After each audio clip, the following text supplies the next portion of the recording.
दादा जिवंत, पुरावा भेटल्याच्या चर्चा, 6वी बॉडी, 8:37ला झालेला कॉल आणि तो मेसेज.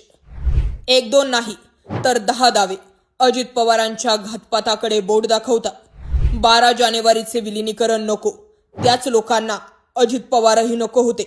पवारांची घाई अंगलट आली, नाहीतर आज महाराष्ट्र रस्त्यावर उतरला असता. नेमकं घडलंय का? विमानात 6 जण होते तर 5 जणांची बॉडी कशी मिळाली? 8:45ला हा अपघात झाला. 8:37ला फोनवरती अजित पवार त्यांच्या जुन्या सहकाऱ्यासोबत बोलत होते. तो मेसेज व्हायरल होतोय की जो अजित पवारांच्या घातपाताकडे बोट दाखवतोय. काही लोक म्हणतात अजित पवार अजूनही जिवंतच असावेत. काही लोक म्हणतात नाही, हा घातपात नाही तर हा अपघात आहे. चर्चा, शंका आणि प्रश्न यावर बोलणं गरजेचं आहे. अजित पवार यांच्या अपघाती निधनानंतर आता रोज नवनवीन पैलू समोर येतात. राजकारणात एवढ्या कोणाच्या निधनाच्या एवढ्या थिरीज मांडल्या जात नसतील तेवढ्या अजित